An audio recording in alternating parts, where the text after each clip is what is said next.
Hello student, welcome to Mac Academy. कैसे आप लोग? इस वीडियो में अपन देखेंगे 2020 मैथ्स का सॉल्यूशन देखेंगे ना। 2016 के बाद अपन 2020 चालू कर रहे हैं। अब अपन बैक जा रहे हैं 2020, फिर 2019, फिर 2018, फिर 2017। तो ऐसे करके आपके पास पूरी 9 वीडियो रहेंगी 2012 से लेकर 2020 तक की।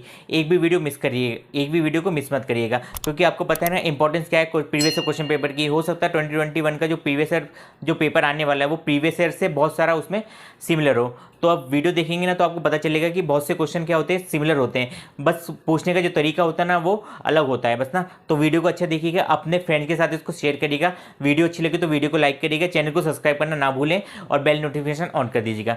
तो अब अपन 2020 का पहला क्वेश्चन देखते हैं।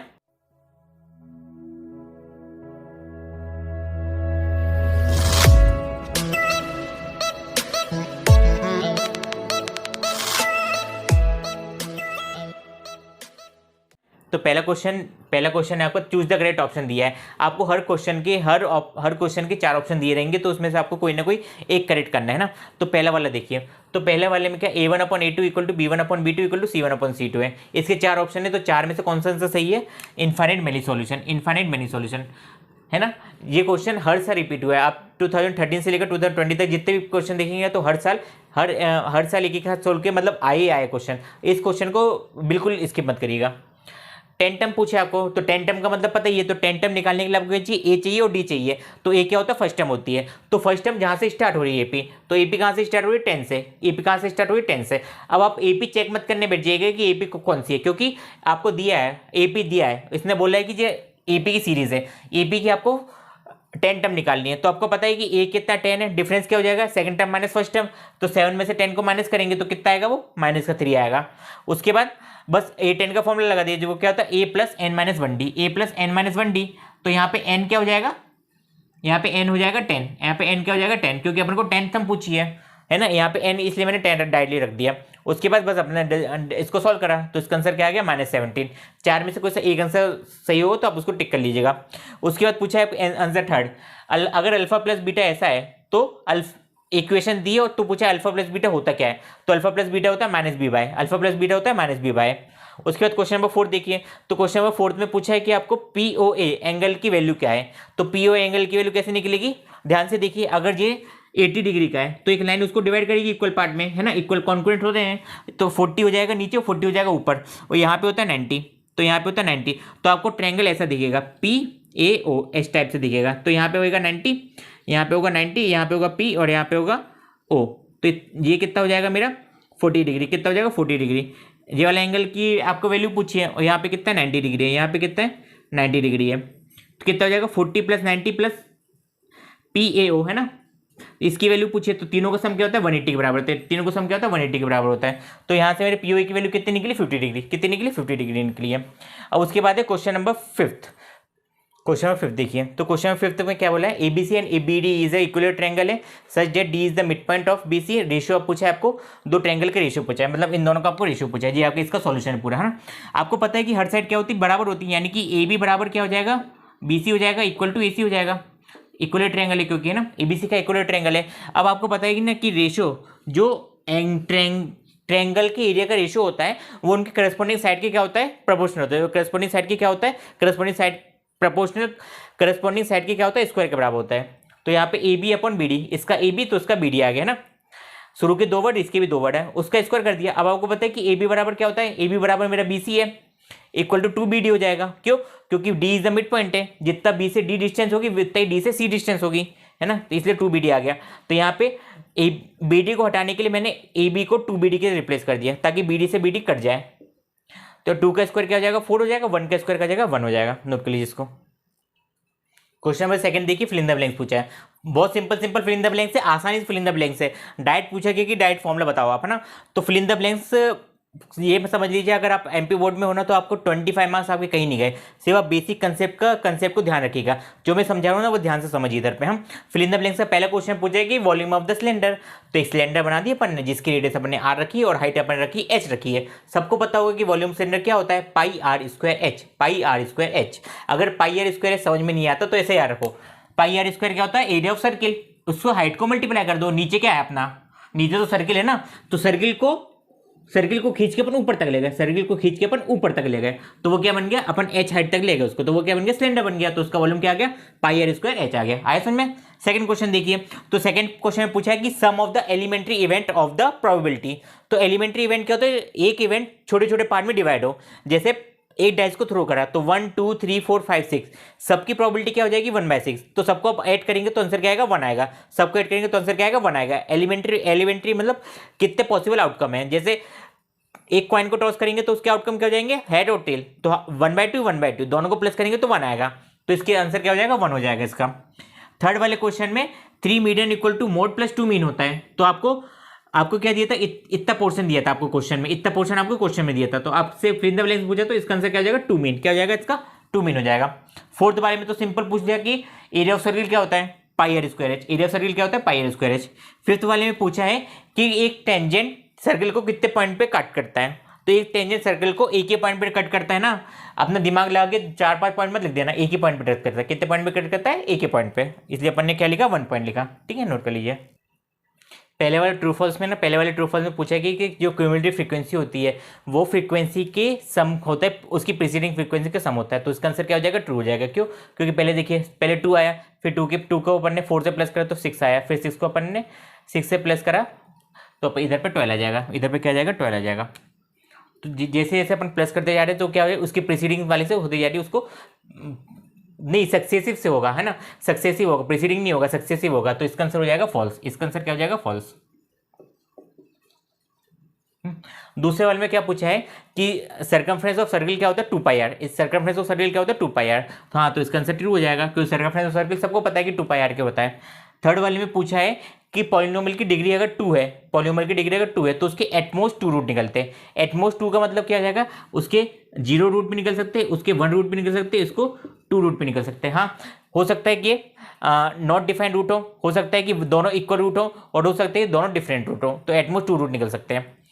फोर्थ वाले है ना, फोर्थ वाले क्वेश्चन पूछा है कि distance from the y axis is called y coordinate. तो ध्यान से देखिए, जैसे ये क्या मेरा वाई पॉइंट है, इधर पे पॉइंट है, अगर इधर से मैं डिस्टेंस इसकी मेजर करूंगा, ए से बी की डिस्टेंस मेजर करूंगा तो वो कितनी आएगी, एक्स के बराबर आएगी, वो कितनी आएगी, एक्स के बराबर आएगी, वाई के बराबर नहीं आएगी, एक्स के बराबर आएगी, इसलिए इसका आंसर क्या हो जाएगा फॉल्स हो जाएगा।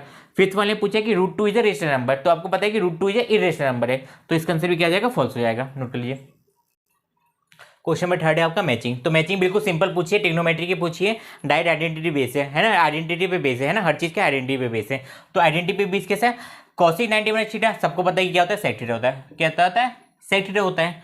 रूट के अंदर sec square theta minus tan square theta, तो रूट के अंदर sec square theta minus tan square theta क्या हो जाता है, root sec square theta minus tan square theta तो 1 होता है, और उसके ऊपर रूट लगा तो आंसर भी क्या आएगा 1 ही आएगा। Sine 0 degree 0 degree, sine 0 degree 0 होता है। टेन थीटा क्या होता है, sine theta upon cos theta, simple पूछा ना, हर चीज बहुत सिंपल है। कॉस 45 डिग्री 1/√2, थोड़ी सी अच्छे से करेंगे तो 45 मतलब 25 मार्क्स आपको कहीं नहीं गए, नोट कर लीजिए इसको। क्वेश्चन नंबर फोर्थ में आपको 1 वर्ड में आंसर देना है, एक ही डेफिनेशन बतानी है, 1 वर्ड में आंसर देने हैं, 5 मार्क्स आपके कहीं नहीं जाएंगे, 5 मार्क्स से आपको सिर्फ डेफिनेशन लिखनी है। तो पहली डेफिनेशन थोड़ी टफ थी, हो सकता है बच्चों को पता हो, चाहे हो सकता है बच्चों को ना पता हो। एमपी बोर्ड वाले अपने मन से भी डेफिनेशन बनाते हैं, तो आप भी अपने मन से डेफिनेशन बना दीजिए। तो असली डेफिनेशन क्या है लाइन ऑफ साइट की, कि a line of sight is a line drawn from a eye of the observer to a point in the object view by the observer. यहाँ पे ऑब्जर्वर खड़ा है, यहाँ पे ऑब्जेक्ट है, तो उसको वो कैसे देख रहा है, उसको वो कैसे देख रहा है, तो उसी को बोलते हैं लाइन ऑफ साइट, उसको कैसे देख रहा है तो उसको बोलते हैं अपन लाइन ऑफ साइट। दूसरा क्वेश्चन, तो दूसरे क्वेश्चन में पूछा गया था कि दो वेरिएबल की एक जनरल इक्वेशन बताइए। तो दो वेरिएबल की एक जनरल इक्वेशन क्या होती है, ax plus b y plus C equal to 0। यहाँ पे a क्या होता है x का कोफिशिएंट और b क्या होता है y का कोफिशिएंट, है ना।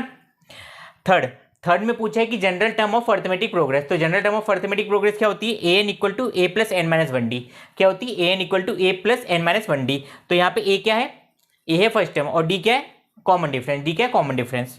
फोर्थ में पूछा है कि डिस्क्रीमेंट का फॉर्मूला क्या होता है। तो डिस्क्रीमेंट का फॉर्मूला बच्चे को पता हो कि बी स्क्वायर माइनस 4ac, और इसकी जनरल इक्वेशन हो सकता है इससे जनरल इक्वेशन पूछ ले, तो जनरल इक्वेशन क्या होती है, A X square plus B X plus C equal to 0।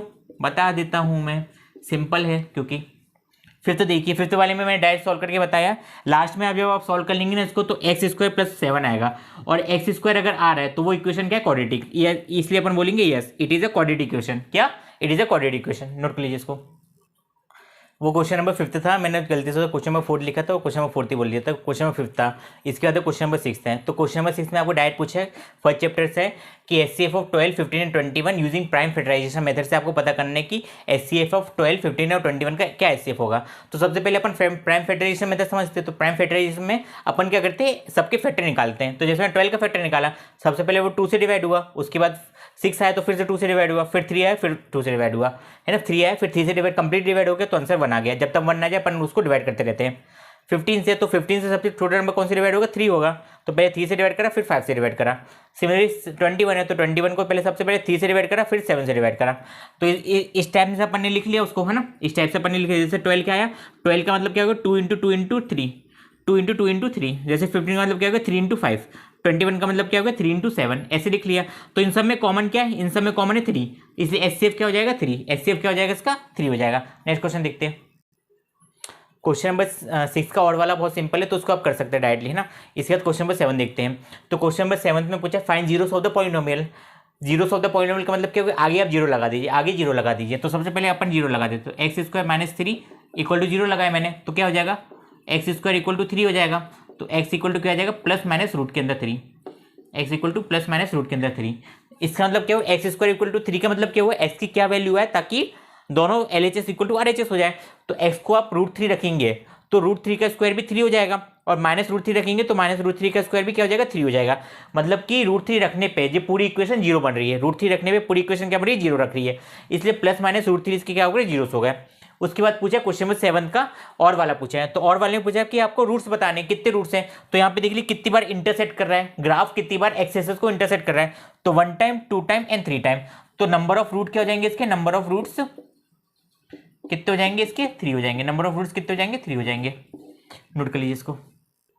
आप क्वेश्चन सॉल्व कर रहे हो ना तो एक चीज ध्यान रखिएगा, MP बोर्ड में जैसी की ऐसी NCERT ना सेम क्वेश्चन छाप दिया गया है। उन्होंने सोचा क्या ही हो जाएगा ना, क्वेश्चन चेंज करेंगे, क्यों अपना माथा पच्ची चेंज करें, डायरेक्ट क्वेश्चन जैसा है वैसा छाप देते हैं। तो जैसी आपको बस क्या करना है, आपको सिर्फ NCERT सॉल्व करनी है। अगर आपने NCERT अच्छे से सॉल्व करनी है तो आपके 90 में से मतलब जितने मार्क्स का पेपर होगा ना उसमें फुल मार्क्स आएंगे आपको ना, 90 तो आपके मार्क्स कहीं नहीं गए। तो इस वाले क्वेश्चन समझ 7 को देखते हैं। तो 7 पूछा find the distance between the point 0,0 and 36,15। शुरू से होगा 5th क्वेश्चन के आसपास होगा 7.1 एक्सरसाइज का। तो ये रहा इसका पूरा सॉल्यूशन। तो डिस्टेंस फॉर्मूला क्या होता है, x2 माइनस x1 का whole square plus y2 minus y1 का होल स्क्वायर। यहाँ पे x1 y1 x2 y2 मैंने लिख दिया है ना, पुटअप कर दी। बस आपको इतनी सी मेहनत करनी है कि 36 का आपको एग्जाम में स्क्वायर निकलते आना चाहिए। तो 36 का स्क्वायर क्या होता है 1296 और प्लस 15 का स्क्वायर होता है 225। दोनों को प्लस करा 1521 आया, आंसर क्या गया 39 मिनट। आंसर क्या गया 39 मिनट। अब आप ध्यान दीजिएगा अच्छे ध्यान दीजिएगा, समझना बिल्कुल ध्यान से समझना जो मैं समझा रहा हूँ, है ना। 36 है उसमें कुछ अपन ऐड कर रहे हैं, तो जो आंसर आएगा मेरा वो 36 से तो बड़ा ही आने वाला है ना। जो आंसर आएगा मेरा 36 से बड़ा आने वाला है, क्योंकि अगर सिर्फ 36 होता, ऐसा होता सिर्फ 36 का स्क्वायर होता तो आंसर क्या होता मेरा 36 हो जाता, है ना। अब 36 के बाद कुछ ऐड कर दिया उनने, वो कितना ऐड करा 225 ऐड करा, है ना। तो सम कितना हो गया 1 हो गया। अब 36 के बाद या तो मेरा 37 आ सकता है, या तो 38 आ सकता है, या तो 39 आ सकता है ना। 3 ऑप्शन है ना, 3 पॉसिबिलिटी है, क्योंकि 40 का स्क्वायर तो सबको पता है कि 1600 होता है, तो 40 तो हो नहीं सकता। अब तीनों में से कोई सा एक हो सकता है। जैसे 37 का करिए तो यूनिट डिजिट देखिए, यूनिट डिजिट क्या है 7, तो 7 का स्क्वायर करने पे क्या आता 49, मतलब लास्ट में क्या आना चाहिए 9 आना चाहिए, है ना। 7 का स्क्वायर करने पे 49 आता तो लास्ट में क्या आना चाहिए 9 आना चाहिए। वैसे 8 का स्क्वायर करेंगे तो लास्ट में क्या आएगा 4 आएगा, 8 का स्क्वायर होता है 64, और जैसे 9 का स्क्वायर करेंगे तो लास्ट में आएगा 1, और यहाँ पे भी 1 आ रहा है, तो मेरा सीधा आंसर क्या हो जाएगा 39। मेरा सीधा आंसर क्या हो जाएगा 39। नोट कर लीजिए। क्वेश्चन नंबर 7 देखिए, 7 को और वाला देखिए। Find the point on x axis equi distance from the 2, -5 and -2, 9। दोनों से क्या है इक्वी डिस्टेंस पे, तो इक्वी डिस्टेंस का मतलब क्या होगी, दोनों से डिस्टेंस क्या बराबर है। यानी कि सी पॉइंट मैंने मान लिया कि वो क्या है x,0, आपको बोला गया कि एक्स एक्सिस पे पॉइंट है। एक्स एक्सिस पे पॉइंट का मतलब क्या हो गया, एक्स एक्सिस मेरा, तो एक्स एक्सिस पे कहीं पे भी एक्स की वैल्यू अपन को नहीं पता, लेकिन वाई हमेशा 0 रहेगा, वाई हमेशा क्या रहेगा 0 रहेगा, है ना। वाई हमेशा क्या रहेगा 0 रहेगा, तो वाई तो 0 हो गया, एक्स पता नहीं था तो एक्स को अपन ने एक्स लेकर रहता।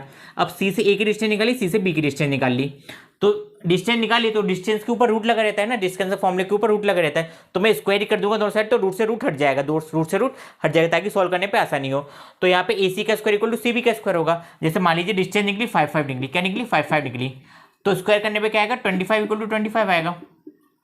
है ना, तो बराबर आ रहा है ना, बराबर आ रहा है, इसलिए मैं स्क्वायर कर सकता हूँ। स्क्वायर करा तो a minus b x minus 2 और यहाँ पे क्या है 0 माइनस माइनस का 5 तो 0 माइनस माइनस प्लस हो जाएगा इसलिए 5।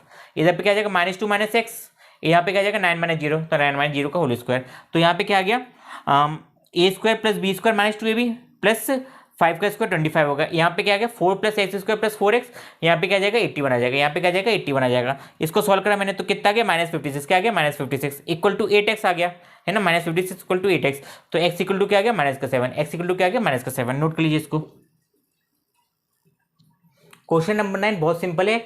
जो क्वेश्चन नंबर 9 है ना वो एनसीईआरटी बुक का है, लेकिन एनसीईआरटी बुक का जो टफ पार्ट है ना वो एमपी बोर्ड वालों ने काट दिया। बोलोगे बच्चे क्यों इतनी माथापच्ची करने की जरूरत है। क्वेश्चन नंबर 9 का सिंपल वाला पार्ट है वो पूछा है। क्या पूछा है कि बहुत सारा एक ढेर था बल्ब का, 20 बल्ब का ढेर था, जिसमें से डिफेक्टिव कितने थे 4 थे, डिफेक्टिव कितने थे 4 थे। नॉन डिफेक्टिवल्स आपसे नहीं पूछा गया था, हो सकता है इस साल पूछ लिया जाए इसलिए मैंने इधर पे लिख दिया है ना। तो अब आपको पूछा प्रोबेबिलिटी निकालनी है, तो प्रोबेबिलिटी ऑफ डिफेक्टिव क्या आ जाएगी, कितने डिफेक्टिव वाले 4 है, कितने में से 20 में से, तो इसकी प्रोबेबिलिटी क्या है 4/20 और इसको सिंप्लीफाई करेंगे तो 2/10 और करेंगे तो 1/5 आ जाएगा, है ना। इसी का और वाला देखिए, तो डाई को थ्रो करा तो इसके टोटल आउटकम कितने आ सकते हैं, या तो 1 आ सकता है, 2 आ सकता है, 3 आ सकता है, 4 आ सकता है, 5 आ सकता है, या तो 6 आ सकता है ना। उसमें से ऑड नंबर वाले नंबर कौन कौन सा है, या तो 1 है, 3 है, या तो 5 है ना। तो इसकी प्रोबेबिलिटी निकालनी है, तो प्रोबेबिलिटी ऑफ इवेंट क्या होता है फेवरेट आउटकम, तो फेवरेट अपने पास कितने 3 है और टोटल कितने अपने पास 6 है, तो प्रोबेबिलिटी क्या होगी इसकी 1/2 हो गई, प्रोबेबिलिटी क्या होगी 1/2 हो गई। नोट कर लीजिए। क्वेश्चन नंबर 10 देखिए, क्वेश्चन नंबर 10 में पूछे Harpreet toss 2 different coin simultaneously, what is the probability that she getting at least 1 head, है ना, एक हेड आने की प्रोबेबिलिटी क्या है। तो यहाँ पे देखिए 2 कॉइन अपने पास, तो क्या क्या पॉसिबल आउटकम हो सकते हैं, या दोनों से हेड आ जाए, एक से हेड आए दूसरे से टेल आए, पहले वाले से टेल आए दूसरे वाले से हेड आए, दूसरे वाले से पहले वाले से भी टेल आए दूसरे वाले से भी क्या आ जाए टेल आ जाए। तो अपने पास फेवरेट आउटकम क्या है, अपने पास कम से कम एक हेड होना चाहिए, तो हेड हेड आ जाए, या तो हेड टेल आ जाए, तो टेल हेड आ जाए। तो टोटल आउटकम कितने हो गए अपने पास 3 हो गए। बच्चे गलती क्या करते हैं इधर पर 2 लिख देता है तो उसका आंसर गलत हो जाता है। और टोटल आउटकम कितने अपने पास टीओ का मतलब टोटल आउटकम वो है अपने पास 4, तो प्रोबेबिलिटी कितनी होगी 3/4, प्रोबेबिलिटी कितनी होगी 3/4, है ना। इसको नोट कर लीजिएगा अच्छे से।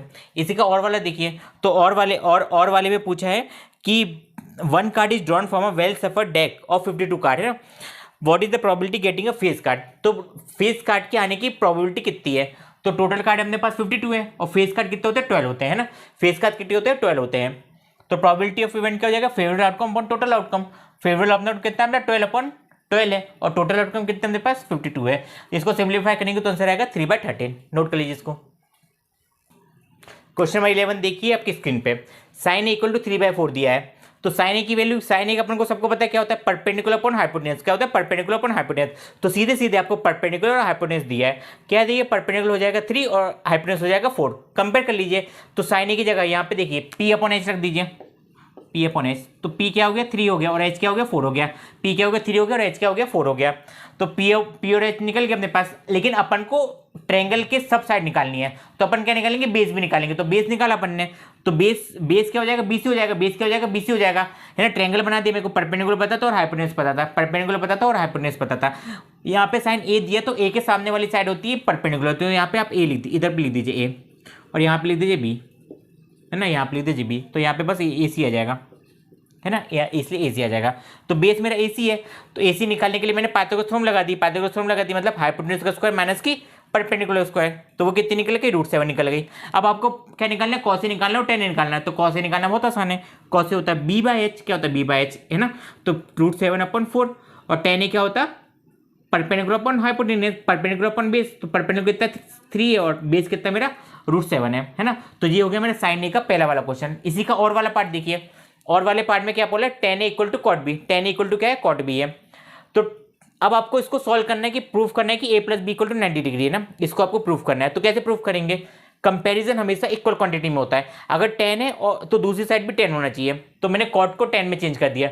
मेरे को पता है कि cot 90 minus theta equal to tan 90 minus theta equal to cot theta होता है, ठीक है। यहाँ पे थीटा की जगह मैंने बी रखा क्योंकि इधर पे बी था cot की जगह, तो थीटा की जगह बी रखा, तो tan 90 minus b equal to cot b हो गया।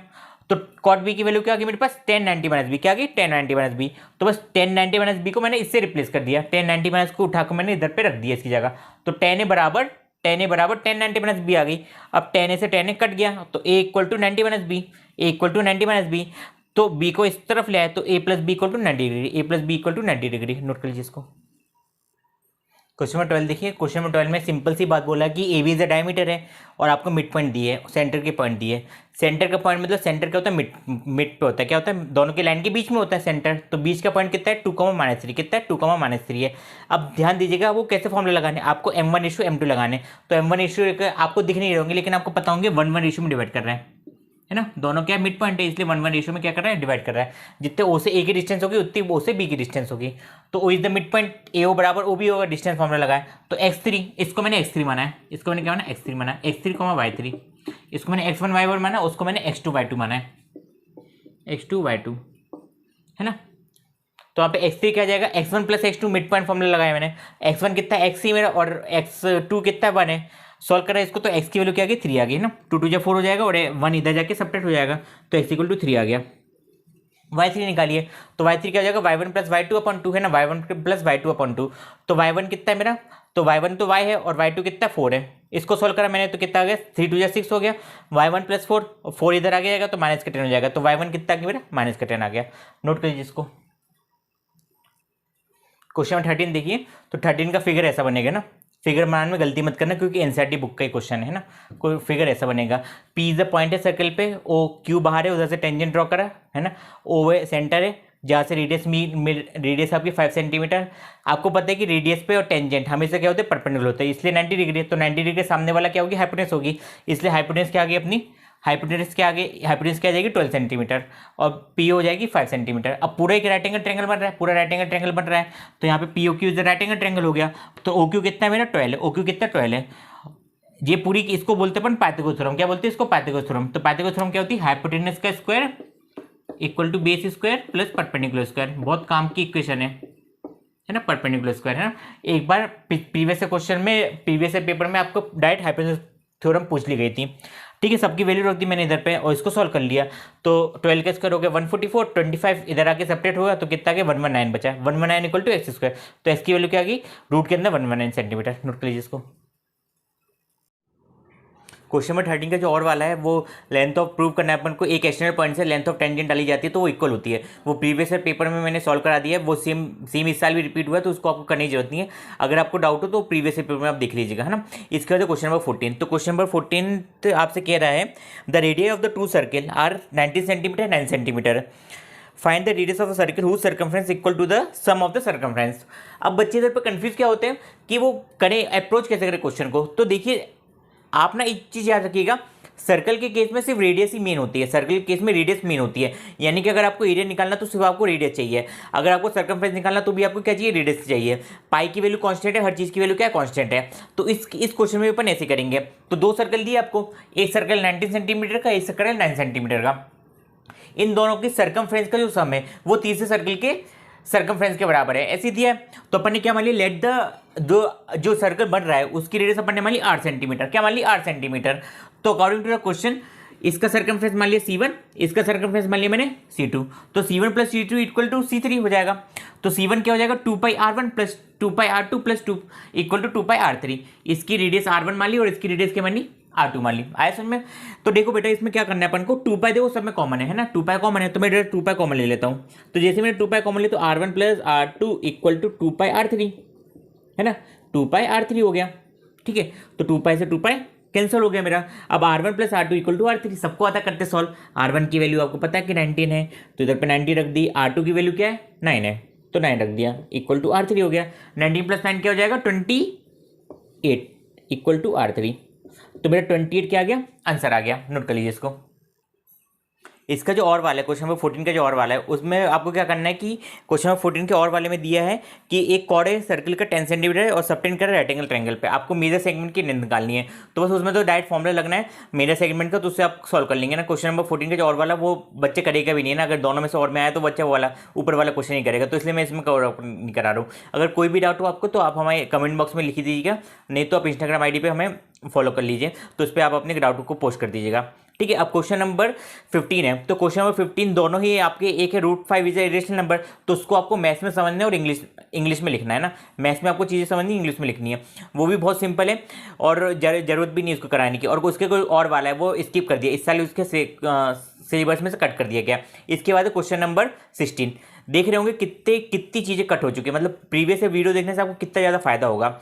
इस वीडियो को जरूर आप शेयर करिएगा ना, जरूर शेयर करिए। अब देखते हैं क्वेश्चन नंबर 16 को देखते हैं। तो क्वेश्चन नंबर 16 में बोला है find the zeros of quadratic polynomial and verify the relation between the zeros and the coefficient. Zeros और कोफिशिएंट के बीच में आप लोगों को क्या निकालना है, रिलेशन निकालना है। अब इसके जीरोस निकालते हैं अपन। तो जीरोस का मतलब क्या होता है, सम करने पे -2 है और मल्टीप्लाई करने पे 8 है ना। सम करने पे -2 है, मल्टीप्लाई करने पे 8 है। अगर आपको डाउट होता तो आप 8 का क्या लिए फैक्टर निकाल लीजिए। तो 8 का फैक्टर निकालेंगे क्या आएगा, 2 4 2 2 एंड 2 1 है ना। 2 4 2 2 1। अब देखिए 4 और 2, अगर मैं इधर से 2 लेता हूँ, इधर से 4 लेता हूँ, 4 में से 2 को सेपरेट करूंगा तो मेरा क्या आएगा, -2 आ जाएगा। और 4 में से 8 को मल्टीप्लाई करूंगा तो 8 आ जाएगा मेरा, है ना। आया। तो करना कैसे देखिए इधर पे, तो एक्स स्क्वायर -4x माइनस का 2x नहीं लगना, प्लस का 2x रखना है। क्यों, प्लस माइनस करने पे वही नंबर आना चाहिए जो पहले था। अगर वैसा नहीं हुआ तो क्वाड्रेटिक इक्वेशन चेंज हो जाएगी, और चेंज हो जाएगी फिर अपन इसको सॉल्व नहीं कर पाएंगे।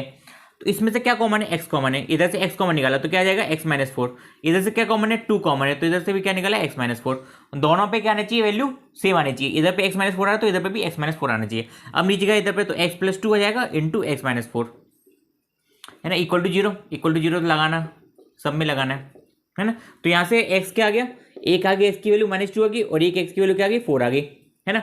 तो ये तो x की वैल्यू निकल गई, जी क्या निकल गई, मेरे पास रूट्स निकल गए। अब इसको वेरीफाई भी करना है। तो अपन को पता है कि सम ऑफ रूट, क्या, सम ऑफ रूट का फॉर्मूला क्या होता है, -b/a। और सम ऑफ रूट को बोलते क्या, अल्फा प्लस बीटा। क्या बोलते हैं, अल्फा और बीटा बोलते हैं, -b/a। अब अल्फा एक किसी को मान लीजिए, तो एक को मैंने अल्फा माना तो -2, और बीटा मैंने 4 को मान लिया। माइनस का b क्या है मेरे पास, 2 है, माइनस का 2 है, तो माइनस का 2, और a क्या है, 1 है। इसको सॉल्व करिए तो क्या आएगा, इधर से 2 आएगा, इधर से भी 2 आएगा। LHS = RHS, LHS = RHS। ये तो क्या, सम ऑफ रूट। अब इसके बाद प्रोडक्ट ऑफ रूट भी निकाल लीजिए। तो प्रोडक्ट ऑफ रूट वो क्या होता है, अल्फा बीटा। वो क्या आता है, अल्फा बीटा होता है। प्रोडक्ट ऑफ रूट क्या हो जाएगा, alpha into beta equal to c/, क्या हो जाएगा, c/। तो यहाँ से अल्फा कितना है, -2, और बीटा कितना है, 4 है। कितना आ जाएगा, -2 × 4 इक्वल टू c कितना है, 8, और a कितना है, 1 है ना। इधर मल्टीप्लाई कर तो क्या आ गया, -8 इक्वल टू -8, सॉरी इधर पे c -8 था, -8, है ना। नोट कर लीजिए इसको। क्वेश्चन नंबर 16 का जो और वाला है वो भी डिवाइड करके आपको फैक्टर निकालने हैं, तो वो भी आपके कोर्स से इस बार हिस्सा कर चुका है, तो उसको करने की आपको जरूरत नहीं है। इसके बाद क्वेश्चन नंबर 17 देखते हैं। तो क्वेश्चन नंबर 17 में 2 इक्वेशन दी है और बोला है कि नो सॉल्यूशन है, बोला है कि 2 सॉल्यूशन है। अब नो सॉल्यूशन में हर साल क्वेश्चन आते हैं, लेकिन हर साल बच्चे गलती क्या करते हैं कि इक्वेशन को, लीनियर इक्वेशन को उसके स्टैंडर्ड फॉर्म में लिखते नहीं है। तो स्टैंडर्ड फॉर्म क्या कहता है अपने पास, स्टैंडर्ड फॉर्म कहता है कि ax + by + c = 0 होना चाहिए। लेफ्ट राइट हैंड साइड पे हमेशा 0 आना चाहिए। तो इधर पे है क्या, 0 नहीं है, तो अपन इसको सबसे पहले 0 बनाएंगे। तो इक्वेशन क्या बन जाएगी मेरे पास, 3x + y - 1 = 0। आए समझ में। दूसरी इक्वेशन क्या बन जाएगी, 2k - 1 x + k - 1 y equal to, इधर पे माइनस का आएगा, 2k प्लस का है तो इधर जाकर माइनस का हो जाएगा, तो -2k - 1 = 0, है ना। -2k - 1 = 0, और है ना, ये आप इधर से माइनस कॉमन निकालेंगे ना तो ब्रैकेट लगाएंगे। अब जैसे ही ब्रैकेट लगा तो अंदर की साइन चेंज हो जाएगी, तो इधर पे +1, ऐसा भी लिख सकते हो। दोनों तरीके आपके पास सेम है ना। अब इधर से ना A1 नो सॉल्यूशन की कंडीशन क्या होती है, नो सॉल्यूशन की A1/A2 = B1/B2 not equal to C1/C2, है ना। ये कंडीशन होती है मेरे पास, A1/A2 not B1/B2 equal to not equal to C1/C2। तो यहाँ से A1 कितना है मेरे पास, तो A1 है मेरा 3, B1 है मेरा 1, और C1 है मेरा -1, और A2 है मेरा 2k - 1, B2 है मेरा k - 1, और C2 है मेरा -2k + 1, है ना। इधर पुट कर दीजिए। तो A1 कितना हो जाएगा मेरा, 3/2k - 1 इक्वल टू B1 कितना हो जाएगा, 1/k - 1 not equal to C1 कितना हो जाएगा, -1, और C2 कितना हो जाएगा, -2k + 1। माइनस से माइनस कैंसिल हो गया, है ना, माइनस से माइनस कैंसिल हो गया। अब कंपेयर कर लीजिए। तो कंपेयर कैसे करेंगे, पहले इन दोनों को लीजिए। तो इन दोनों को लेंगे तो क्या हो जाएगा, 3 × k - 1 इक्वल टू 2k - 1, है ना। 3 × k - 1 equal to 2k - 1 multiply करिए, कितना आ जाएगा, 3k - 3 इक्वल टू 2k - 1, है ना। इसको फिर से सॉल्व करिए, k को k के पास लिए और नंबर को नंबर के पास, तो 2k इधर आके क्या आ जाएगा, 3k - 2k इक्वल टू 3 - 1। इधर से कितना हो गया, k equal to 2, k equal to क्या आ गया, 2 आ गया, है ना। k इक्वल टू क्या आ गया, 2 आ गया। ये इसको भी सॉल्व कर लीजिए। तो इसको आप सॉल्व करेंगे तो कितना आएगा, क्रॉस मल्टीप्लाई करेंगे तो 2k plus 1 not equal to k minus 1, 2k plus 1 not equal to k minus 1, के को 2k के पास ले आइए, तो 2k माइनस के नॉट इक्वल टू -1, तो यहाँ से k not equal to -2, k not equal to -2। अब आप देखिए k की वैल्यू 2 तो चल जाएगी, लेकिन k की वैल्यू -2 नहीं चलेगी। अगर -2 आ गई तो k की वैल्यू ये नो सोल्यूशन निकल आएगा। ये इसका आंसर हो गया, नोट कर लीजिए। तो क्वेश्चन नंबर 17 का और वाला है ना, ये 17 का और वाला है। तो 17 का और वाले में क्या दिया आपको, the largest of the to supplementary angle exit the smaller by 18 degree, find them. अब ना जब भी लीनियर इक्वेशन बनानी हो आपको, तो लीनियर इक्वेशन में देखिए किस पे डिपेंडेंसी है, डिपेंडेंसी देखिए किस पे है। तो डिपेंडेंसी आपको दिख रही है कि जो स्मॉलर एंगल है वो तो उतना ही है, लेकिन लार्जर एंगल स्मॉलर का बड़ा है, स्मॉलर से कुछ 18 का है बड़ा है, 18 लार्जर है ना। तो अब देखिए स्मॉलर को अपन ने क्या मान लेते हैं, एक्स मान लेते हैं, है ना। तो इधर पे क्वेश्चन नंबर 17 है ना, 17 का और वाला है ना। स्मॉलर नंबर को अपन ने, स्मॉलर एंगल को अपन ने एक्स मान लिया है ना। अब लार्जर एंगल क्या हो जाएगा उसका, एक्स प्लस 18 हो जाएगा, क्यों 18 डिग्री बड़ा है ना, 18 डिग्री क्या है बड़ा है। तो स्मॉलर को अपन ने एक्स माना, तो लार्जर एंगल क्या हो जाएगा, एक्स प्लस 18 डिग्री हो जाएगा। अब क्या बोला, अकॉर्डिंग टू क्वेश्चन आपको वैल्यू निकालनी है।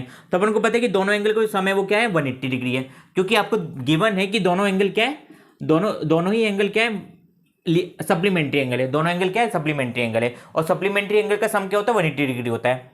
बस इसको सॉल्व कर दीजिए, तो इधर से क्या आ जाएगा, h degree plus 18 degree equal to 180 है ना। 2x इक्वल टू 180 माइनस 18, तो 2x इक्वल टू कितना हो जाएगा 162 है ना। तो x इक्वल टू 162 बाय 2 कितना आ जाएगा 81 डिग्री। तो x की वैल्यू क्या आ गई 81 डिग्री है ना। फर्स्ट एंगल क्या आ गया मेरे पास, first angle 18 degree, sorry 81 degree है ना, पहला एंगल या फिर स्मॉलर एंगल 81 डिग्री। तो सेकंड एंगल क्या हो जाएगा 81 प्लस 18 है ना, 81 प्लस 18 कितना आ जाएगा 99 डिग्री, कितना आ जाएगा 99 डिग्री। नोट कर लीजिए इसको। आपको बोला है कि फर्स्ट टाइम आपकी 5 है और लास्ट टाइम आपकी 45 है। सम दिया है आपको 400 दिया है। अब आपको निकालनी है उसकी n निकालना और d निकालना, कॉमन डिफरेंस निकालना, d निकालना। अब आपको दो वैल्यू निकालनी है ना, तो दो वैल्यू निकालने के लिए आपको दो इक्वेशन बनानी पड़ेगी है ना, दो वैल्यू निकालने के लिए आपको दो इक्वेशन बनानी पड़ेगी। तो सम के दो फॉर्मूले होते हैं मेरे पास, सम के दो फॉर्मूले होते हैं। एक होता है n/2 into 2a plus n-1 d, पहला फॉर्मूला तो ये होता है। और दूसरा फॉर्मूला क्या होता है Sn का, n/2 into a plus l है ना, n/2 into a plus l। अब आप देखिए अगर मेरे पास Sn है मेरे पास गिवन है, n अपने पास गिवन नहीं है, a अपने पास गिवन है और l अपने पास गिवन है, तो इससे क्या होगा मेरे पास है ना। तो अपने पास क्या दो फॉर्मूले आ गए। अब Sn अपने पास गिवन है, n अपने पास गिवन नहीं है, a अपने पास गिवन है और l अपने पास गिवन है। यानी कि मेरे पास से चार में से मेरे पास तीन वैल्यू गिवन है ना, चार में से मेरे पास क्या तीन वैल्यू गिवन है, चार में से तीन वैल्यू गिवन है और एक अननोन है। तो इससे मेरी एक इक्वेशन बन जाएगी। तो Sn क्या लगा दूं मैं, Sn equal to n/2 into a plus l। तो मुझे n तो पता नहीं, तो n को n लेकर रहने दो। सम कितना हो जाएगा 400 equal to n/2 into 5 plus 45 है ना, 5 प्लस 45, पहली टर्म फर्स्ट है और आखिरी टर्म 45 है। किधर से कितना आ गया 400 इक्वल टू n/2 कितना आ जाएगा ये 50 है ना, कितना आ जाएगा 25, कितना आ जाएगा 25 है ना। अब इसको बस 25n इक्वल टू 400, तो n क्या आ जाएगा मेरे पास 400/25। इसको सॉल्व करें तो कितना आएगा 25 को 4 से मल्टीप्लाई करने पे आता है 100 और 4 टाइम करेंगे तो 16, कितना जाएगा 16, कितना जाएगा 16। तो n तो मेरे पास आ गया 16। अब आपको कॉमन डिफरेंस निकालना है, तो कॉमन डिफरेंस में आप l वाला फॉर्मूला लगा दीजिए। तो l equal to a plus n-1 d है ना। तो l कितना मेरा 45 डिग्री है और a कितना है 5 डिग्री, a है 5, n कितना है n नहीं पता, n आप निकल लिया 16 है, 16-1 इंटू डिफरेंस का d है। तो इधर कितना जाएगा 45 इक्वल टू 5 प्लस 15d, कितना जाएगा 5 प्लस 15d आ जाएगा। इसको सॉल्व करिए तो कितना आ जाएगा 40 equal to 15d, 40 equal to 15d। तो d कितना आ जाएगा मेरे पास 40/15। इसको सॉल्व करेंगे तो कितना आएगा 5 से कट कर दीजिए, तो 5 8 जा और 5 3 जा, तो d कितना आ गया मेरे पास 8/3, d कितना आ गया मेरे पास 8/3। नोट कर लीजिए। अब इसका और वाला देखिए, तो इसके और वाले में पूछा है कि 10 से 250 के बीच में कितने 4 के मल्टीपल्स हैं लाई करते हैं। तो बेसिकली आपको निकालना है कि आपको एक एपी बनानी है, एपी में आपको n निकालना है ना, एपी बनानी है और आपको क्या निकालना है n निकालना है। तो कैसे निकालेंगे वो देखिए, वो देखने वाली चीज़ है। 10 के बाद ऐसा कौन सा मल्टीपल है जो 4 से, ऐसा कौन सा नंबर आता है जो 4 का मल्टीपल हो। तो 10 के बाद सबको पता होगा कि 12 ही आता है। 10 के बाद क्या आता है, 12 आता है। तो मेरी जो AP स्टार्ट होगी वो 12 से होगी। अब कहाँ तक जाएगी वो ये नंबर डिसाइड करेगा, 250। सिंपली 250 को डिवाइड कर दीजिए किससे, 4 से, जो आपको पूछा गया है। तो 4 4 4 1 जा 4, 4 1 जा 4, 4 5 जा 20, 4 6 जा 24, तो 4 6 हो जाएंगे 24। बचे कितना 10 है ना, बचे कितना 10। इसको फिर से सॉल्व करिए तो 4 2 जा 8, 4 2 जा 8 हो जाएगा, बचेगा 2 है ना, बचेगा 2। यानी कि रिमाइंडर क्या बच रहा है मेरा, 2 बच रहा है। यानी कि जो 250 है वो 2 नंबर ज़्यादा है। 250 क्या है, 2 नंबर ज़्यादा है। ऐसे समझिए, अगर मैं 3 को डिवाइड करता 14 से, है ना, 3 को डिवाइड करता 14 से, तो 3 4 जा 12 हो जाता, बचता 2। यानी कि 14 क्या हो गया, 14 क्या है, 14 2 नंबर ज़्यादा है ना। अगर 2 नंबर कम हो जाता तो क्या आ जाता, इधर पर 12 आ जाता। अगर 2 नंबर में 14 में से कम कर लूँ तो क्या आ जाएगा, 12 आ जाएगा। और 12 कंप्लीटली डिवाइड हो जाएगा 3 से, है ना, जो रिमाइंडर 0 बचेगा। तो आखिरी जो नंबर डिवाइड होगा वो कितना होगा, 250 248। कितना होगा, 248। जब मैं 2 सेपरेट कर दूंगा इसमें से तो कितना हो जाएगा वो 248, है ना। जी मैंने एग्जांपल के लिए समझाया था। तो आखिरी जो नंबर आएगा मेरा वो कितना आएगा, 248, है ना। आखिरी जो नंबर आएगा 248। अब 12 के बाद कौन सा नंबर आ जाएगा मेरे पास, 16 आएगा, जो 4 से मल्टीप्लाई होता है। तो डी मेरा क्या आ जाएगा, डी मेरा 16 - 12, वो कितना आएगा, 4 ही आएगा, है ना। और ए कितना आ जाएगा मेरे पास, 12 आ जाएगा। और लास्ट टाइम कितनी है मेरे पास, 248। तो बस लास्ट टाइम का फॉर्मूला क्या होता है, a + n - 1d, है ना, a + n - 1d। तो लास्ट टाइम कितनी मेरे पास 248 है, और ये कितना है मेरे पास 12 है। n कितना है, n नहीं पता अपन को। और डिफरेंस कितना हो जाएगा मेरे पास 4 का, डिफरेंस कितने का हो जाएगा, 4 का। इसको सॉल्व करिए तो कितना आ जाएगा, 248 - 12 = n - 1 × 4, है ना। इसको सॉल्व करेंगे तो कितना आएगा, 6, इधर से आएगा 3, 236, कितना आएगा 236, है ना। इसको सॉल्व करेंगे तो कितना आएगा 236 = n - 1 × 4। इसको 4 से डिवाइड कर दिया तो 236/4 = n - 1। 4 से कट करा तो 4 5 = 20 और 4 9 = 36 आ गया।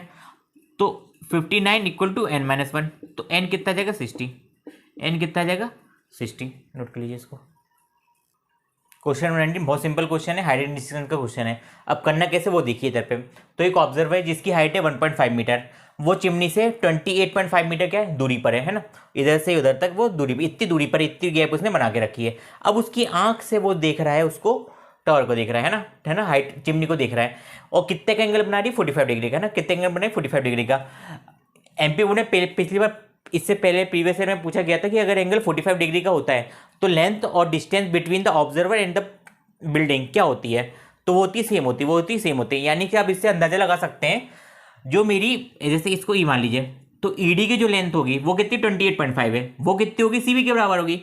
लिख दीजिए इधर पे, ईडी = सीबी = 28.5, है ना, 28.5। अब देखिए जो हाइट आएगी और इधर पे एंगल बराबर है 45 डिग्री, तो ये हाइट भी कितनी होगी मेरे पास 28.5 होगी। और दोनों की प्लस कर देंगे तो मेरे पास 30 आंसर आ जाएगा। पर करना कैसे वो देखिए। तो ट्रायंगल, आपको ट्रायंगल कौन सा लीजिए आप, ACB, है ना। इसमें ट्रिक है, वो देखिए कैसे करना है। 10 45 डिग्री लगाया मैंने, तो 10 45 डिग्री क्या होता है, परपेंडिकुलर अपॉन बेस। क्या होता है, परपेंडिकुलर अपॉन बेस होता है। अब 10 45 डिग्री क्या हो जाता है, 10 45 डिग्री होता है 1, और अपॉन परपेंडिकुलर अपॉन बेस। अभी आप वैल्यू मत रखिए, तो यहाँ से आप देखेंगे कि परपेंडिकुलर इक्वल टू बेस आ गया, परपेंडिकुलर इक्वल टू बेस आ गया। अब परपेंडिकुलर कितना मेरा AB है, तो AB इक्वल टू क्या आ जाएगा मेरा CB, है ना। AB इक्वल टू CB आ जाएगा, क्योंकि बेस मेरा CB है। तो AB की वैल्यू क्या आ गई मेरे पास, AB की वैल्यू आ गई मेरे पास 28.5, यानी कि जो हाइट है वो कितनी आ गई 28.5, है ना, 28.5 आ गई, है ना। इधर से ऑब्जर्व, है ना। अब जो टोटल हाइट निकलेगी, हाइट ऑफ चिमनी, है ना, हाइट निकलेगी जो, तो वो कितनी निकलेगी, h + 1.5, है ना, h + 1.5, h कितनी 28.5, इधर कितना आएगा 1.5। तो दोनों को सम करेंगे तो कितना आएगा 30 मीटर, कितना आएगा 30 मीटर। तो ये मेरा हो जाएगा आंसर। MP बोर्ड वालों ने बोला कि क्यों मेहनत करी इतनी ज़्यादा, जो पहला क्वेश्चन दिखा ना उन्होंने वही दे दिया। तो एक्से हाइट एंड डिस्टेंस का जो पहला क्वेश्चन है ना वही उन्होंने दे दिया, क्योंकि बच्चे पहला क्वेश्चन तो करेगा ही करेगा। आप देखिए कितना पेपर सिंपल आया था 2020 का। 2020 का पेपर इतना सिंपल था ना कि ऑन एन एवरेज, मतलब एवरेज बच्चा भी ना 70+ मार्क्स ला सकता था। तो पढ़ने वाले बच्चे को क्या ही कहना, है ना। तो इसीलिए ना 2020 पेपर को मैंने थोड़ी लास्ट में करवाया, इससे पहले मैंने प्रीवियस ईयर पेपर करवाए हैं। क्यों, क्योंकि आपका जो इस जो इस साल है वो क्या है, इस बार आपको ज़्यादा टाइम भी मिला है और इस साल थोड़ी पेपर टफ भी आएगा। तो प्रीवियस ईयर पेपर जो 2013 से लेकर, मैं 2012 से लेकर 2019 तक के बहुत अच्छे से करेगा पेपर। हो सकता है कि उसमें से ही आपके कंसेप्ट उठा के इसमें डाल दिए जाए। तो अब देखते हैं क्वेश्चन नंबर 19 का और वाला। तो एक रोप है जिसकी हाइट है, जिसकी लेंथ है 20 मीटर और वो टाइट है इस हाइट से, है ना, इस हाइट से टाइट है। और यहाँ पे डिस्टेंस आपको सी भी नहीं दी कितनी मीटर, आपको सिर्फ 30 डिग्री एंगल दिया है। तो एंगल, अब आप देखिए एंगल के सामने वाली होती है परपेंडिकुलर, तो ये मेरी बेचारी क्या हो गई, हाइपोटेनस। मतलब आपको परपेंडिकुलर और हाइपोटेनस में रिलेशन निकालना है। परपेंडिकुलर और हाइपोटेनस का रिलेशन किस में आता है, साइन में आता है। किस में आता है, साइन में आता है। तो साइन सी इक्वल टू कितना हो जाएगा मेरे पास, परपेंडिकुलर, तो परपेंडिकुलर कितना है मेरे पास, ए बी अपॉन हाइपोटेनस। तो हाइपोटेनस कितनी, सी है। क्या होता है, साइन थीटा। साइन थीटा होता है मेरे पास परपेंडिकुलर अपॉन हाइपोटेनस, है ना, साइन थीटा होता है। तो यहाँ पे थीटा सी पे बन रहा है इसलिए मैंने सी लिखा। अब सी की वैल्यू कितनी, 30 डिग्री है, तो यहाँ पे क्या जाएगा, sine 30 degree equal to A B कितना है मेरे पास, एच, और सी कितना है मेरे पास 20। अब साइन 30 क्या होता है, साइन 30 क्या होता है, साइन 30 होता है 1/2, 1/2 इक्वल टू एच अपन 20। तो एच मेरा कितना आ जाएगा, 10, एच मेरा कितना आ जाएगा 10। सिंपल, कितना सिंपल था क्वेश्चन। मैंने गलती कर दी, आप गलती मत करिएगा। एच 10 मीटर, कितना हाइट, 10 मीटर, हाइट क्या है 10 मीटर। तो मीटर लगाना मत भूलिएगा वरना लोग समझेंगे हाइट एच इक्वल टू 10 है। अब एच इक्वल टू 10 तो कुछ भी हो सकता है ना, तो h equal to 10 metre. Question number 20 देखिए। तो 20 वाले में बोला है a vertical pole of length 6 metre cast shadow 4 metre long है, ग्राउंड पे बना रही है। और उसी टाइम पे, सेम टाइम पे एक दूसरा टावर है जिसकी हाइट क्या है 20, जो शेडो बनाई है ना, जो आपको हाइट दी है। तो इधर पे आप मान लीजिए इसको ट्रायंगल एबीसी मान लीजिए। क्या नाम मान लीजिए, एबीसी। और इसको क्या मान लीजिए, पीक्यूआर। इसको क्या मान लीजिए, पीक्यूआर। अल्फाबेट है, आपको याद भी रहेंगे। तो यहाँ से जो एंगल आएगा, सेम टाइम में बोला तो एंगल क्या आएगा, सेम आएगा। एंगल क्या आएगा, सेम आएगा। तो यहाँ से 10 थीटा, 10 थीटा वो कितना हो जाएगा, परपेंडिकुलर अपॉन बेस। 10 थीटा क्या आ जाएगा, परपेंडिकुलर कितना मेरा 6 है और बेस कितना मेरा 4 है। तो 10 थीटा क्या हो जाएगा मेरे पास, 3/2। 10 थीटा क्या आ जाएगा मेरे पास, 3/2 आ जाएगा, है ना। 10 थीटा आ जाएगा मेरे पास 3/2। बस इसमें पुटअप कर दीजिए। तो यहाँ से इन ट्रायंगल कौन सा, PRQ, इन ट्रायंगल कौन सा, PRQ। तो यहाँ से 10 थीटा क्या आएगा मेरे पास, तो 10 थीटा यहाँ पे कितना आएगा, 3/2 ही है। और 10 थीटा क्या होता है, height upon base equal to 3/2, है ना। Height upon base equal to 3/2। तो हाइट कितनी मेरी, हाइट को h मान लीजिए, बेस कितना मेरा 28 इक्वल टू 3/2, है ना। तो 2 से गया 14। तो यहाँ से h कितना जाएगा मेरे पास, 3 × 14। 3 × 14 करेंगे तो कितना आएगा, 3 4 12, 1 कैरी, 3 1 3 4, 42 मीटर। कितना आएगा, 42 मीटर। नोट कर लीजिए। क्वेश्चन नंबर 20 में एबी से आपको एक right angle sorry equilateral triangle दिया है और बोला है कि आपको एल्टीट्यूड निकालना है।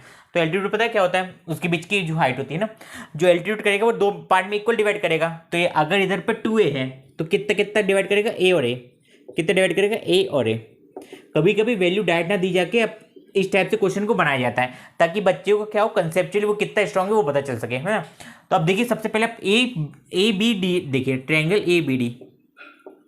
तो ट्रायंगल एबीडी में देखिए इधर पे आप ना पाइथागोरस थ्योरम लगाइए, है ना, पाइथागोरस थ्योरम लगाइए। तो पाइथागोरस थ्योरम क्या थी मेरे पास, हाइपोटेनस का स्क्वायर इक्वल टू परपेंडिकुलर का स्क्वायर प्लस बेस का स्क्वायर। हाइपोटेनस कितनी है, यहाँ पे हाइपोटेनस कितनी हो जाएगी, सबसे 90 डिग्री सामने वाले साइड, वो कितनी 2a है, कितना हो जाएगा 2a का whole square equal to perpendicular कितना मेरा, परपेंडिकुलर मेरा AD, तो AD का स्क्वायर प्लस बेस, बेस कितना मेरा a, तो a का स्क्वायर। तो यहाँ से कितना आ जाएगा 4a square equal to AD square equal to a square plus a square. इसको सॉल्व करो तो कितना आ जाएगा 3a square equal to AD square, 3a square equal to AD square. तो यहाँ से मेरा AD कितना आ गया, AD आ जाएगा रूट के अंदर 3a स्क्वायर, रूट के अंदर 3a स्क्वायर। तो AD कितना हो गया, a√3, कितना हो गया a√3। AD मेरा क्या कितना हो गया a√3। नोट कर लीजिए इसको। तो क्वेश्चन नंबर 21 देखिए, an umbrella has 8 ribs which are equally spaced, assume that the umbrella to be flat circle of radius इसकी 45 सेंटीमीटर है, find area between the 2 consecutive ribs of the umbrella. तो umbrella के 2 consecutive ribs के आपको वो निकालना है, area निकालना है। तो देखिए जैसे अम्ब्रेला का ऐसा पार्ट है, जैसा ये अम्ब्रेला का एक पार्ट है, तो ये क्या कर रहा है, एक सेक्टर की तरह काम कर रहा है, किसका, एक सेक्टर की तरह काम कर रहा है। तो यहाँ पे आपको थीटा एंगल नहीं पता, लेकिन आपको पता है कि वो 8 इक्वल रिब्स में एक पार्ट है। तो पूरा जो अम्ब्रेला होता है, पूरा जो अम्ब्रेला होता है, फुल अम्ब्रेला होता है 360 डिग्री का। कितने होता है 360 डिग्री का। जब जो 360 डिग्री है वो 8 इक्वल एंगल में डिवाइडेड है, मतलब कि ऐसे लिख सकता हूँ मैं 360 equal to N1 plus N2 plus N3 plus N4 plus N5 plus N6 plus N7 plus N8। जी क्या इक्वल एंगल है, जी क्या इक्वल एंगल। तो 360 डिग्री 8 पार्ट में डिवाइडेड है, सबकी वैल्यू क्या बराबर है। तो यहाँ से क्या लिख दो 360 इक्वल टू N इंटू 8 लिख सकता हूँ, N इंटू 8 है ना, सबको N1 equal to N2 equal to N3 N equal to 8 हो जाएगा। तो यहाँ से N कितना आ जाएगा मेरे पास 360 अपॉन 8। इसको आप सॉल्व करिए कितना आएगा, तो 360 काटिए 4 जा 32 होता है, बचे कितना 34 तो 4 5 जा, तो N कितना आ गया मेरे पास 45 डिग्री। तो बस एरिया ऑफ सेक्टर निकाल लीजिए। तो एरिया ऑफ सेक्टर क्या था 360 into pi are square, theta upon 360 into pi are square. तो थीटा कितना मेरा 45 और 360 into 22 upon 7 into radius. Radius कितनी दी, रेडियस आपको कितनी दी है, रेडियस से आपको 45 सेंटीमीटर है, 45 इंटू 45। इसको सॉल्व करें तो 45 9 जा है ना, 45 नहीं 9 9 1 जा 9 9 2 18 9 3 27 9 4 जा 36 हो जाएगा और 9 5 जा 45 आएगा, 5 8 जा कितना है 8 आ जाएगा। 8 को काटेंगे तो इधर पे 11 आएगा, इधर पे कितना आएगा 4 आएगा है ना। फिर से अब तो सॉल्व होगा नहीं, तो कितना हो जाएगा इधर पे 45, तो ये कितना हो जाएगा 1225 इंटू 11 अपॉन 4 इंटू 7, 1225 इंटू 11 इसको करिए तो 1225 1225 5 7 4 3 13475 कितना आएगा 13475 अपॉन 7 4 28। इसको आप आगे सॉल्व कर लीजिएगा, दिया जाएगा square metre square centimetre, note कर लीजिए। तो 21 के और वाला देखिए, तो आपको एरिया ऑफ सेडी रीजन निकालना है, ऐसा आपको डायग्राम दिया है ना, ऐसा आपको एक डायग्राम दिया है। तो इस डायग्राम में आप देख पा रहे हैं कि 2 सेमी सर्कल बना रहे हैं। क्या बना रहे हैं, मेरे पास 2 सेमी सर्कल है। तो सेमी सर्कल का जो डायमीटर है वो मीटर कितना होगा AD के बराबर होगा, तो उसकी रेडियस क्या हो जाएगी इसका आधा। साइड अपन को 14 सेंटीमीटर दी है और side equal to AB is the diameter of semi circle है। दोनों भी सेमी सर्कल के जो डायमीटर रहेंगे वो बराबर रहेंगे। यहाँ से रेडियस आ गई D/2, मतलब कि कितने आ गई रेडियस में भी 7 सेंटीमीटर आ गई। अब आपको निकालना है एरिया ऑफ सेडी रीजन। तो सेडी रीजन देखिए कहाँ से बढ़ रहा है, ये पूरा सर्कल है मेरा, ये पूरा स्क्वायर है मेरा, ए स्क्वायर में कुछ पार्ट सेमी सर्कल ने ले लिया और बाकी जो पार्ट बचा वो क्या सेडी रीजन है, बाकी जो पार्ट बचा वो क्या सेडी रीजन है। तो यहाँ से क्या हो गया 2 into area of semi circle APD plus BPC है ना, BPC कितना हो जाएगा जी। एक सेमी सर्कल का एरिया क्या होता है पाई आर स्क्वायर बाय 2, दूसरे सेमी सर्कल क्या होता है pi are square by 2।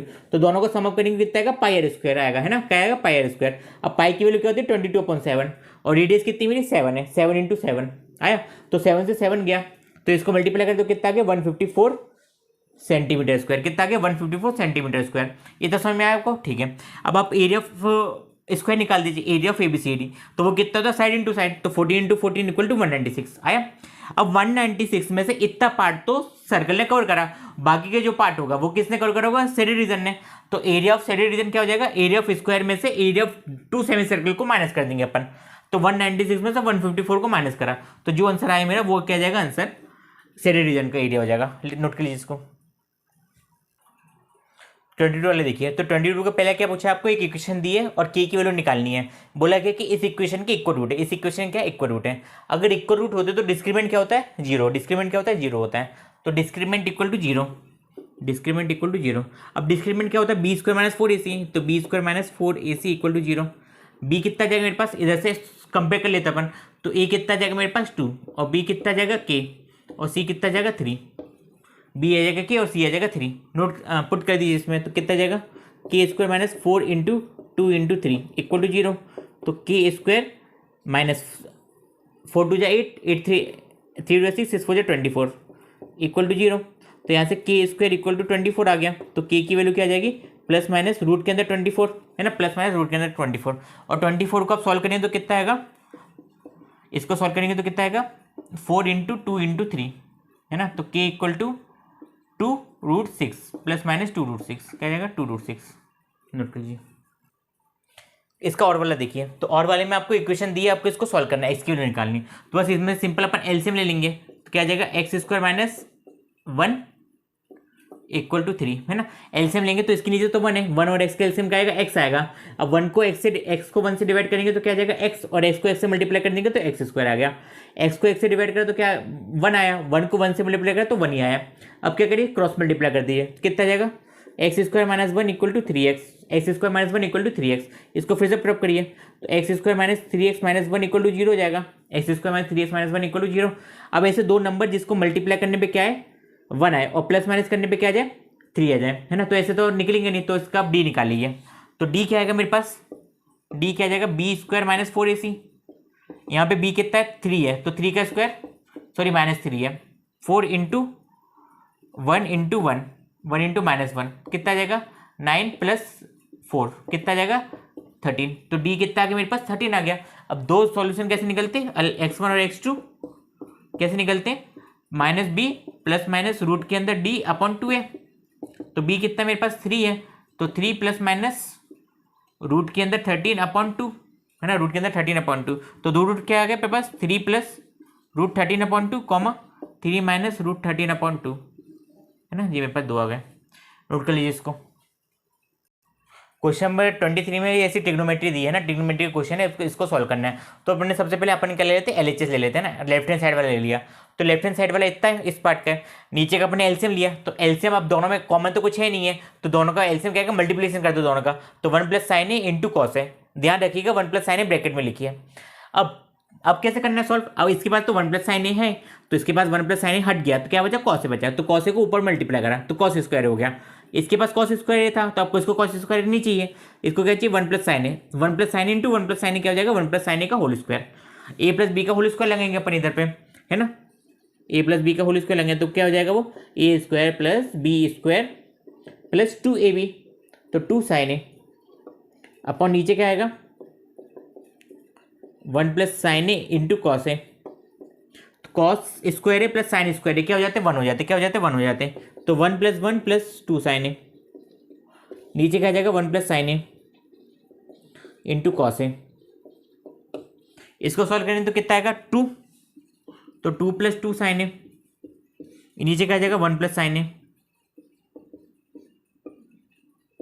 Into cos है ना। इधर से 2 कॉमन ले लीजिए आप, तो यहाँ से 2 मैंने कॉमन ले लिया, तो क्या बचेगा 1 प्लस साइन ए और नीचे क्या बचेगा 1 plus sine A into cos A. तो 1 प्लस साइन ए से 1 प्लस साइन ए गया, तो क्या बच गया 2 upon cos A. Cos A को उल्टा करेंगे तो क्या आ जाएगा सेक ए, तो 2 सेक ए क्या आ जाएगा 2 सेक ए आंसर, हेंस प्रूफ हो गया। क्वेश्चन नंबर 25 देखिए, तो 25 में पास एक कौन है जिसकी हाइट है आपको 24 सेंटीमीटर और रेडियस है आपकी 6 सेंटीमीटर। इसको रिसीव कर गया स्फीयर में, है ना, जिसकी आपको रेडियस निकालनी। तो सिंपल सी बात है, दोनों का वॉल्यूम क्या होगा बराबर आएगा। तो volume of cone equal to volume of sphere, C for cone S for sphere. तो वॉल्यूम ऑफ कोन क्या होता है 1/3 पाई r स्क्वायर h, और वॉल्यूम ऑफ स्फीयर क्या होता है 4/3 पाई r³ होता है ना।